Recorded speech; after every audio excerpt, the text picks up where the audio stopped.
Welcome to Drishti Judiciary's latest initiative, the Law MCQs program.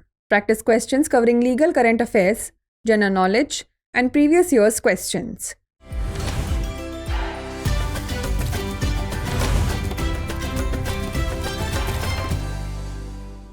Let's begin today's session. The first question is, a spouse is entitled to seek maintenance from another spouse under Section 24 of Hindu Marriage Act, Section 125 of CRPC, both A and B, or none of the above. किस अधिनियम के तहत एक पति या पत्नी अपने दूसरे पति या पत्नी से भरण पोषण मांगने का हकदार है? हिंदू विवाह अधिनियम की धारा 24, CRPC की धारा 125, A और B दोनों, या उपयुक्त में से कोई नहीं? The correct answer is option C, both A and B. इसका सही उत्तर है ऑप्शन सी, ए और बी दोनों.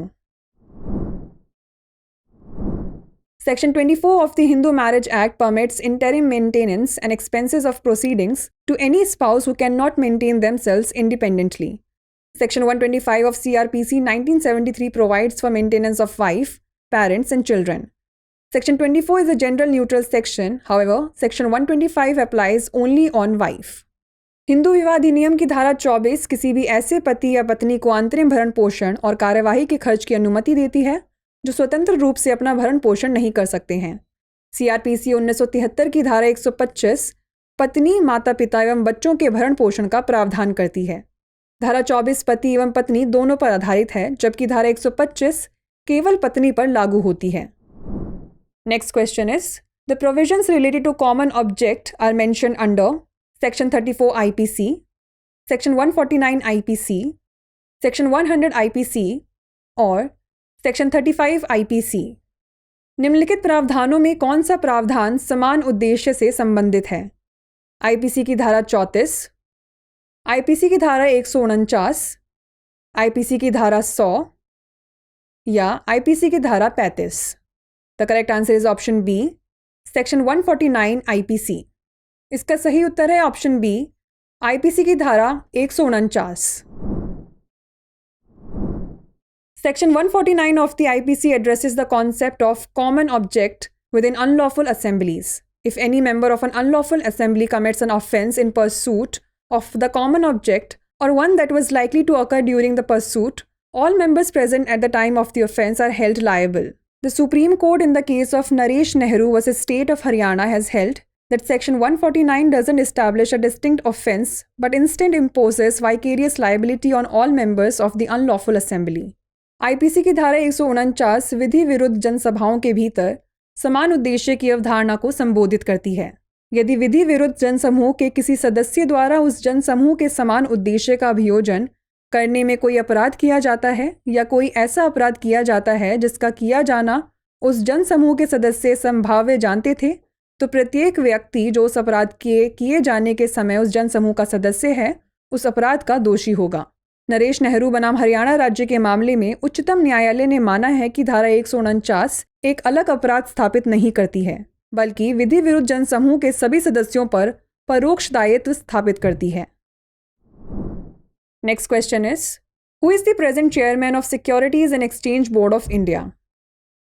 इंदिरा नूई, माधवीपुरी बुच, श्री देबाशीष पांडा और श्री गोविंदियापल्ली राम मोहन राव. भारतीय प्रतिभूति एवं विनिमय बोर्ड के वर्तमान अध्यक्ष हैं इंदिरा नूई, माधवीपुरी बुच, श्री देबाशीष पांडा या Shri Govindiyapalli Ram Mohan Rao. The correct answer is option B, Madhabi Puri Buch. इसका सही उत्तर है option B, Madhabi Puri Buch. Madhvi Buch is the chairperson of the securities regulatory body Securities and Exchange Board of India. She is the first woman chairperson to lead SEBI. Madhabi Puri Buch प्रतिभूति नियामक संस्था भारतीय प्रतिभूति एवं विनिमय बोर्ड की वर्तमान अध्यक्ष हैं. वह सेबी का नेतृत्व करने वाली पहली महिला अध्यक्ष हैं. नेक्स्ट क्वेश्चन इज, एक्टिव पर्सोनालिस मोइटो कम persona means a personal right of action that dies with the person. A person can sue for his or her personal right, a personal right of action, or a personal right of action after death. एक्शियो पर्सनैलिस मोइटर कम पर्सोना का अर्थ है कार्रवाई का एक व्यक्तिगत अधिकार जो व्यक्ति के साथ खत्म हो जाता है। कोई व्यक्ति अपने व्यक्तिगत अधिकार के लिए मुकदमा कर सकता है। कार्रवाई का एक व्यक्तिगत अधिकार या मृत्यु के पश्चात कार्रवाई का व्यक्तिगत अधिकार। The correct answer is option A, a personal right of action that dies with the person. कार्रवाई का एक व्यक्तिगत अधिकार जो व्यक्ति के साथ खत्म हो जाता है। The legal maxim actio personalis moitur cum persona means that a personal right of action that dies with the person. The doctrine mainly applies to cases of defamation, personal injuries and other torts where the damages are personal to the complainant. कानूनी कहावत एक्शियो पर्सनैलिस मोइटर कम पर्सोना का अर्थ है कि कार्रवाई का एक व्यक्तिगत अधिकार जो व्यक्ति के साथ खत्म हो जाता है।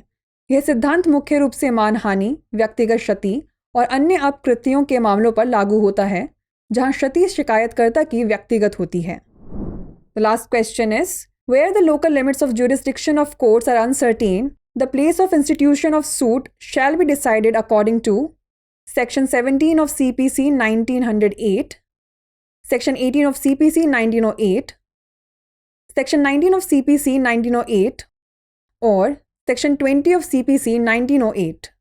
जिन न्यायालयों की अधिकारिता की स्थानीय सीमाएं अनिश्चित हैं वहां वाद के संस्थित किए जाने का स्थान किस धारा के अनुसार तय किया जाएगा?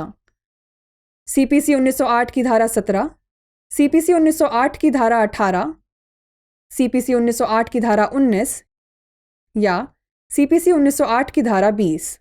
The correct answer is option B, section 18 of CPC 1908। इसका सही उत्तर है ऑप्शन बी, CPC 1908 की धारा 18। According to Section 18 of Civil Procedure Code 1908, where it is uncertain as to the local limits of which court any immovable property is situated, any of the court is empowered to decide the suit after recording a statement for such uncertainty. Civil प्रक्रिया संहिता 1908 की धारा 18 के अनुसार जहां यह अनिश्चित है कि कोई भी अचल संपत्ति किसी अदालत की स्थानीय सीमा में स्थित है, किसी भी अदालत को ऐसी अनिश्चितता के लिए बयान दर्ज करने के बाद मुकदमे का फैसला करने का अधिकार है। Before we wrap up, here's a question for you. The constitutional basis of precedent in India is Article 21, Article 141, Article 136 और Article 14। भारत में किस अनुच्छेद के तहत पूर्व न्याय का संवैधानिक आधार है?